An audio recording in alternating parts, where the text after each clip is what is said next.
ठाणे महानगरपालिकेच्या सार्वत्रिक निवडणुकीनंतर शिवसेनेचे मुख्य नेते व उपमुख्यमंत्री एकनाथ शिंदे यांच्या आदेशाने माजी महापौर अशोक वैती, ज्येष्ठ नगरसेवक मनोज शिंदे, माजी नगरसेवक राजेंद्र साप्ते यांच्या पुढाकाराने आजपासून जनसंवादाला पुन्हा एकदा सुरुवात झाली.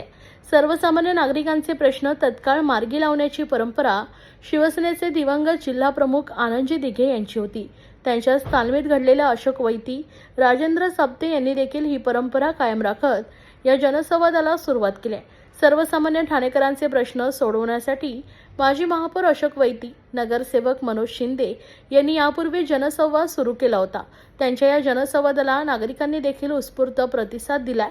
अनेक नागरिकांच्या या जनसंवादात मोठ्या प्रमाणात समस्या सुटल्या. मधल्या काळात ठाणे महापालिकेची सार्वत्रिक निवडणूक लागल्याने शिवसेनेचा जनसंवाद होऊ शकला नाही. मात्र आता निवडणुकीचा निकाल काय लागलाय याकडे लक्ष न देता शिवसेना शिलेदारांनी जनतेसाठी पुन्हा एकदा हा जनसंवाद सर्वसामान्य नागरिकांच्या मागणीवरूनच सुरू केलाय.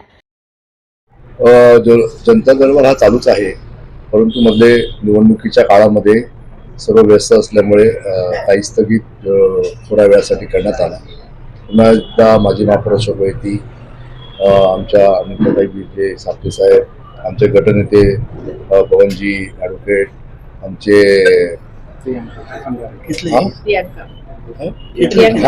प्रियांका, त्याच्यानंतर खेतले साहेब, अशी बरीचशी मंडळी ह्याच्यामध्ये दिघे साहेबांनंतर एकनाथ शिंदे साहेबांनी हा दरबार हाती घेतला. त्याच्यानंतर काही जबाबदाऱ्या आमच्यावर दिलेल्या आहेत.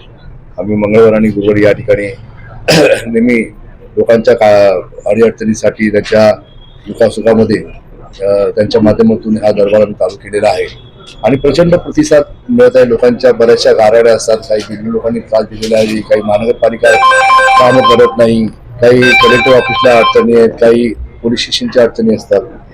आणि मुळात अशा प्रकारचा दरबार हा फक्त इथे नाही तर एकनाथ शिंदे साहेबांच्या आदेशानुसार संपूर्ण महाराष्ट्रामध्ये आमचे प्रत्येक जिल्ह्याचे जिल्हाध्यक्ष असू दे, त्या भागातले नगरसेवक असू दे, गटनेते, महापौर असू दे, हे वैयक्तिकरित्या लोकांपर्यंत पोहोचतात. आणि मला असं वाटतं की शिवसेना हा पक्ष, बाळासाहेबांचा पक्ष, आनंद दिघे साहेबांचा पक्ष हा फक्त लोकांच्या अडीअडचणीसाठीच तयार झालेला पक्ष आहे. आम्ही विकासासाठीच या ठिकाणी कामं करत असतो. तसे आमचे नेते, सर्व नेते, मंत्री महोदय, आमदार, खासदार देखील तेच करत असतात आणि आम्ही देखील तेच कार्य करतो. आम्हाला काम करणं हेच आमचा एकमेव शिवसेनेचा हेतू तो आम्ही साध्य करत असतो.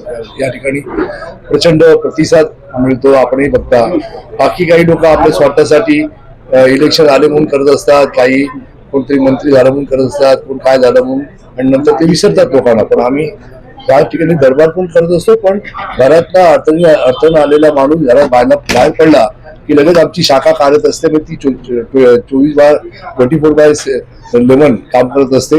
त्याच्यामुळे आज संपूर्ण महाराष्ट्रामध्ये नागरिकांचं जे हे आहे, आम्हाला मत आहे, ते आमच्या मागेच उभं राहिलेलं आहे आणि त्यांना एक आधार आहे, तो महाराष्ट्रातल्या शिवसेनेचा आणि आमचे उपमुख्यमंत्री एकनाथ शिंदेचा.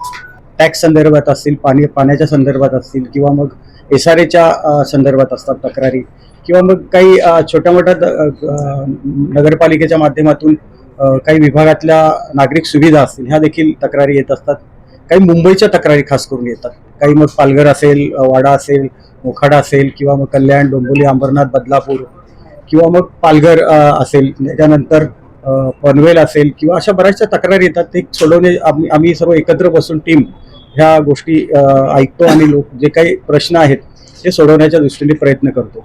नक्की ह्याच्यामध्ये आपण पाहिलं असेल की बऱ्याचशा तक्रारी आपण सोडवलेल्या आहेत. आज नाही म्हटलं तरी 1000पेक्षा जास्त तक्रारी आपल्याकडे पर्यंत आलेल्या आहेत. आमचं आत्तापर्यंत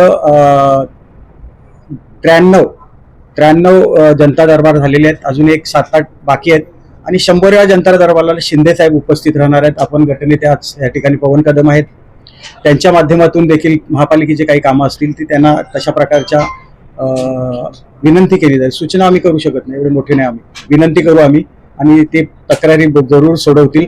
आणि ह्या ठिकाणी आम्ही एक टीमवर्क म्हणून काम करतोय. मनोज शिंदे साहेब आहेत, अनिताताई बिर्जे आहेत, साप्ते साहेब आहेत, या ठिकाणी संगारे मॅडम आहेत, ॲडव्होकेटचं काम करतायत, खेतले साहेब आहेत आणि मी स्वतः. आम्ही एक टीम म्हणून काम करतो. कुठे आम्ही हा प्रमुख आहे तो प्रमुख आहे नाही, पण आम्ही बिर्जे वहिनींच्या उपस्थितीमध्ये आणि त्यांच्या अध्यक्षतेखाली काम करतोय. नक्की त्यांनी दिघे साहेबांच्या पासून ही परंपरा सुरू ठेवलेली होती. त्यांना फार जवळून काम करण्याची पद्धत माहिती आहे आणि तेच काम आज शिंदे साहेबांच्या आदेशानुसार आपण या ठिकाणी करतोय. गेल्या अनेक महिन्यांपासून जनता दरबाराच्या माध्यमातून नागरिकांच्या समस्या आपण सोडवतोय आणि ह्याचं सर्व नियोजन आमचे शहर प्रमुख आणि ठाण्याचे माजी महापौर अशोक वैती, आमच्या महिला आघाडीच्या अनिताताई बिर्जे, ज्येष्ठ नगरसेवक मनोजजी शिंदे, त्याचप्रमाणे राजू साप्ते, शंगारा मॅडम, आमचे काका खेतले काका या ठिकाणी उपस्थित आहेत.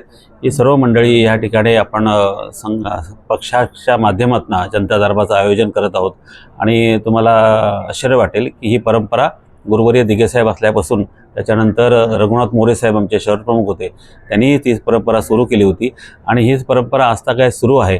आणि ह्या माध्यमातून विशेष करून ग्रामीण भागातून अनेक नागरिक ह्या ठिकाणी येतात. स्टेशनच्या जवळ हा परिसर आहे, कलेक्टर ऑफिस बाजूला आहे, जिल्हा परिषद आहे, त्याच्यामुळे नागरिकांच्या ग्रामीण भागातल्या अनेक समस्या असतात आणि त्या समस्या सोडवण्याचं काम या सर्व ज्येष्ठ नगरसेवकांच्या माध्यमातून आणि पदाधिकाऱ्यांच्या माध्यमातून या ठिकाणी होते. जनता दरबार थोड्या कालावधीसाठी इलेक्शनच्या बंद केलेला होता. आता पूर्ववत पुन्हा चालू झालेला आहे आणि दिघे साहेबांच्या ऑफिसमध्ये आणि शिंदे साहेबांच्या ह्याने हा जनता दरबार जो चालू आहे, इथे संपूर्ण महाराष्ट्रातून लोक येत आहेत काम करून घेण्यासाठी. आणि ती आमचे अशोक वैती साहेब आहेत, शिंदे साहेब आहेत, साप्ते साहेब आहेत, नंतर कदम साहेब आहेत, आमच्या प्रियंका मॅडम आहेत, खेतले साहेब आहेत, या सगळ्यांच्या मदतीने अगदी व्यवस्थित हा जनता दरबार चालू आहे. हजारो लोकांची इथून कामं केली जात आहेत आणि हा असाच पुढे चालू राहणार साहेबांच्या ह्याच्यात.